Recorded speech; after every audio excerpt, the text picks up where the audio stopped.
Hello दोस्तों। आज अपन आंवले के बारे में पढ़ेंगे।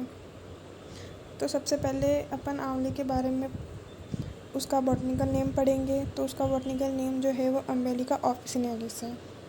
फिर दोस्तों उसकी फैमिली यूफोरबिएसी जो किस किस की होती है, एक तो रतन जोत की होती है यानी जट्रोपा, और एक होती है अरंडी की। फिर इसका ओरिजिन उत्पत्ति जो है इंडो चाइना। इसका ईडेबल पार्ट खाने योग्य भाग जो है वो मीजोकार्प और एंडोकार्प। फिर इसमें फ्रूट टाइप है कैप्सूल।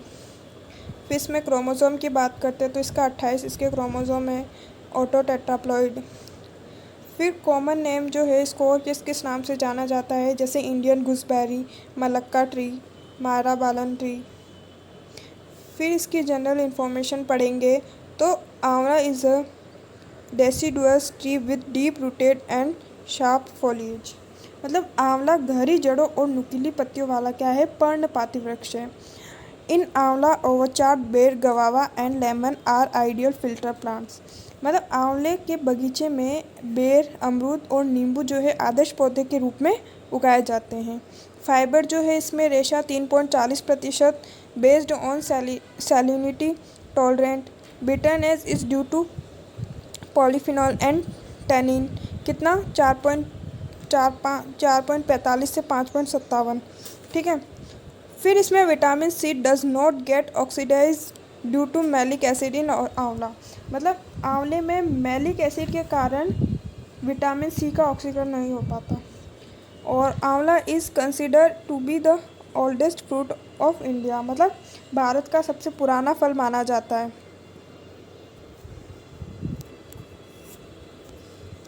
फिर amla is mostly cultivated in the state of Uttar Pradesh, Maharashtra, Gujarat, Rajasthan, Andhra Pradesh, Karnataka, Tamil Nadu and Himachal Pradesh. मतलब आंवला की खेती उत्तर प्रदेश में, महाराष्ट्र, गुजरात, राजस्थान, आंध्र प्रदेश, कर्नाटक, तमिलनाडु और हिमाचल प्रदेश में की जाती है। फिर इसकी इंपॉर्टेंस देखते हैं। तो vitamin C content to also the content of aonla is 600 mg पर 100 ग्राम ऑफ ईडेबल पोर्शन। मतलब आंवला जो है उसमें विटामिन सी ज़्यादा पाया जाता है। कितना 600 ग्राम पर 100 ग्राम है ना, 600 मिलीग्राम पर 100 ग्राम है ना। Large size sound fruit are mostly utilized for preservation and candy. Bharat मतलब इसको यूँ कह सकते हैं कि भारत इसको ना, मतलब इसके जो बड़े आकार के जो फल होते हैं और स्वस्थ फल है उसको अपन मोस्टली इसको प्रिजर्वेशन और कैंडी बनाने के यूज़ में ले सकते हैं, है ना। और triphala and chyawanprash are well now in deciduous medicine and Ayurveda system using amla. मतलब त्रिफला और च्यवनप्राश का उपयोग करने वाली प्रसिद्ध स्वदेशी चिकित्सा और आयुर्वेदिक प्रणाली है आंवला, है ना। और इसमें एसिड जो होता है एस्कॉर्बिक एसिड होता है। फिर इम्पोर्टेंस की बात, फिर इसमें जैसे मुरब्बा हुआ, in heavy sugar it is become tender transparent. मतलब थोड़ी मतलब भारी चीनी में ये क्या हो जाता है, नरम और पारदर्शी हो जाता है आंवला, है ना। आंवला जीन बैंक कहाँ है, लखनऊ में। फिर इसमें सेल्फ इनकम्पेबिलिटी पाई जाती है, होमोमॉर्फिक स्पोरोफाइटिक। और ये डाइकोटिलिडोन होता है। इन्फ्लोरेंस जो होता है इसको रेसिमोज, है ना। इसमें इसके इंस्टीट्यूट की बात करते हैं तो CISS central institute of sub tropical horticulture ये है लखनऊ यूपी में। और CIAH central institute of arid horticulture ये बीकानेर राजस्थान में। और CIPHET जो central institute for post harvest engineering and technology ये है लुधियाना पंजाब में। फिर IIHR Indian institute of horticulture research Bangalore Karnataka, कब 1968 में इसकी स्थापना हुई थी। फिर CPPTI centre plant protection training institute जो है हैदराबाद आंध्र प्रदेश में है। NRCM national Research Centre of medicinal and aromatic plant जो है आनंद गुजरात में। NRCIPM national Research Centre of Integrated Pest management जो है वो न्यू दिल्ली में है। फिर PDBC project director and biological control जो है बेंगलोर में है कर्नाटक। फिर नेशनल हॉर्टिकल्चर बोर्ड जो है गुजरात हरियाणा। फिर इसके क्लाइमेट की बात करते हैं तो ये नॉन क्लाइमेटिक होता है, ड्राई एंड सब ट्रॉपिकल कह सकते हैं इसे अपन। और प्लांटिंग की बात करते हैं, planting is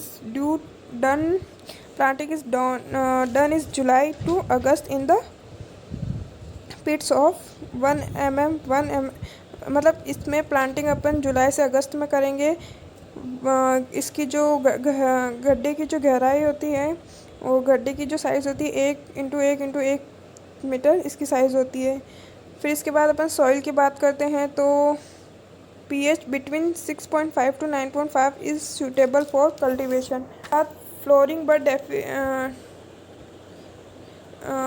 bird differentiation first week of March. जो पॉलिनेशन जो होता है इसमें क्रॉस पॉलिनेशन होता है बाय एयर, मतलब हवा के द्वारा।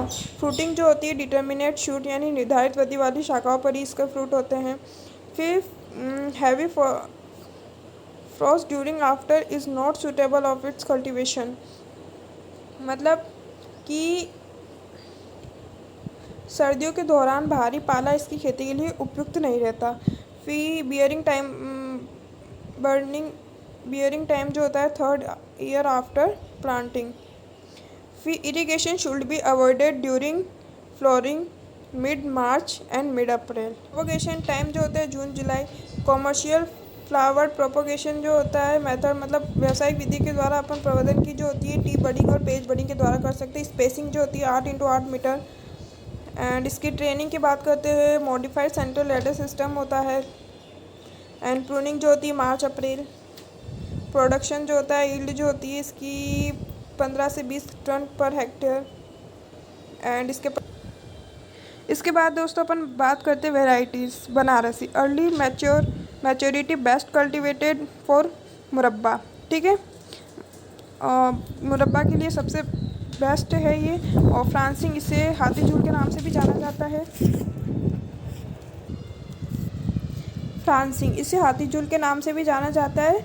सफर्स फ्रॉम सर्वर इनडिसाइडेड ऑफ फ्रूट नेक्रोसिस। और Chakaiya Kanchan NF4 seedling selection of Chakaiya से विकसित है ये। फिर आता है NA6 seedling selection from Chakaiya ideal of candy के लिए उपयुक्त होती है। NA7 Amrit seedling selection of Francis ideal of preparation of production, ये उत्पाद के लिए उपयुक्त है। NA6 Neelam earlier mature selection of Banarasi. NA5 Krishna seedling selection of Banarasi. And कुछ अदर वेराइटीज़ भी है जैसे बलवंत, भावनी सागर, BSR1, आनंद 1, आनंद 2, लक्ष्मी 52। फिर डिजीज़ की बात करते हैं तो सबसे पहले आता है रिंग रस्ट। कोजल ऑर्गेनिज्म जो है इसका फंगस साइंटिफिक नेम जो होता है Ravenelia emblica. Ring rust appears as circular और semi circular reddish solitary of gregation spore on leaves from the beginning of August. Infection of fruit flow। Ring rust जो है अगस्त की शुरुआत में देखा जाता है। पत्तियों पर ये क्या होता है, गोलाकार होता है और अर्ध गोलाकार लाल रंग के धब्बे के रूप में दिखाई देता है। जिसके बाद ये क्या होते हैं, फलों पर इस पर संक्रमण हो जाता है ना। इसका कंट्रोल जो कर सकते हैं इस पर Dithane Z78 0.2% at the interval of 7 to 28 days during the month of July to September. Proves effective जुलाई के सितंबर माह के दौरान 7 से 28 दिनों के अंतराल में 0.2% डाइथेन Z78 का छिड़काव करना चाहिए, ठीक है। फिर इसके बाद अपन एक और आता है फ्रूट रोट, जो इसका कॉजल ऑर्गेनिज्म जो है, कॉजल ऑर्गेनिज की बात करते हैं तो ये है पेनिसिलियम ऑक्जेलियम, ठीक है, आइसलैंडियम है ना, यही है। फिर the earliest symptom of infection is seen as water shocked lesion of the fruit surface which enlarge in size followed by development of small pin head size colonies of golden yellow colour. मतलब सबसे बड़ा नुकसान बाज़ार में परिपक्वन के दौरान होता है। मतलब जब पकते हैं ना बाज़ार में, तो कब होता है, जब पकते हैं तब होता है। संक्रमण का प्रारंभिक लक्षण कब दिखता है? फल की सतह पर दिखता है और पानी से लथपथ घाव के रूप में देखा जाता है ना। जो आकार में तो क्या होता है, बड़ा हो जाता है और इसके बाद सुनहरे पीले रंग के छोटे पिन हेड की कॉलोनीज के जैसे विकसित हो जाता है ना। अब इसका कंट्रोल जो होता है, it is recommended the fruits showing such symptoms are discarded of marketing. मतलब ये है कि इसके लिए फलों का विपणन के लिए त्याग देना ही सबसे बेस्ट रहेगा, है ना। फिर पेस्ट मैनेजमेंट की बात करते हैं तो shoot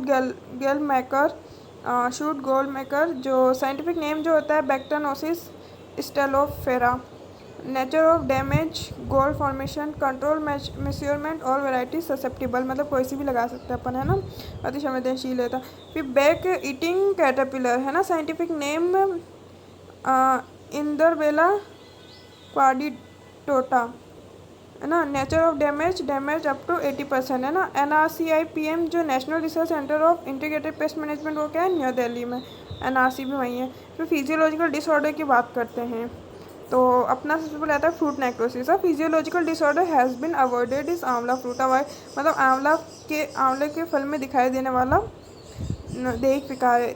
this particular disorder has been avoided mostly in kaizen, Banarasi and Francis variety. मतलब ये किस में, मतलब अधिकतर कहाँ पे दिखाई है, बनारसी और फ्रांसिस वेराइटी जो है आंवले की, उसमें दिखाई देने वाला डिसऑर्डर है, देख विकार है। पोस्ट हार्वेस्ट मैनेजमेंट की बात करते हैं तो grading the fruits are harvested manually and sorted according to their size. The large size fruit are mostly used of preserved and candy, है ना, कि फलों को मैनुअल के रूप में काट देते हैं और इसके जो आकार के अनुसार इसको क्या क्रमबद्ध किया जाता है। और फल जो होते हैं ना, उनका आकार के आधार पर 3 भागों में बांटा जाता है स्पेशली, है ना। और जो बड़े आकार के जो होते हैं ना, ज़्यादा तो उसको अपन संरक्षण, प्रसंस्करण और कैंडी के बनाने या संरक्षण और कैंडी के लिए यूज़ में लेते हैं ना। फिर स्टोरेज की बात करते हैं तो fruit can be storage for a period of 6 to 9 days under ordinary condition. मतलब सामान्य परिस्थितियों में फल को 6 से 9 दिनों की अवधि पर भंडारित किया जाता है ना। Packing, bamboo baskets are mostly use for carrying the produce from the local market. मतलब सामान्य लोकल मार्केट, बांस की जो टोकरियों का उपयोग जो होता है ज़्यादातर उपज के लिए खेती की स्थानीय बाजार तक ले जाने के लिए किया जाता है ना। फिर इसके बाद दोस्तों अपन कुछ क्वेश्चंस देखेंगे, जैसे आंवला is deciduous, evergreen, semi deciduous या नॉन। इसका आंसर आएगा, अभी आगे लिखवाया है तो क्या है, डेसिडुअस। आंवला इज़ मेनली प्रोपोगेटेड बाय, आंवले का प्रवर्धन किसके द्वारा होता है, तो patch budding. Chakaiya is variety of amla. Among following which is early mature variety of NA9। Chromosome number and origin of amla are 28 to Indochina. Which of the following fruit contain the highest amount of ascorbic acid. सबसे ज़्यादा ascorbic acid किस में होता है, आंवले में। Best method of vegetative propagation in aonla कौन सा है, patch budding. Central institute of sub tropical horticulture is located at Lucknow. Which of the following fruit is not suitable of jam making. आंवला, उसके लिए तो अपन क्या होता है, मुरत बनाते हैं। The inflorescence of aonla is cymose. Fruit crop suitable of high soil pH, aonla. Thank you guys, आज के लिए इतना ही।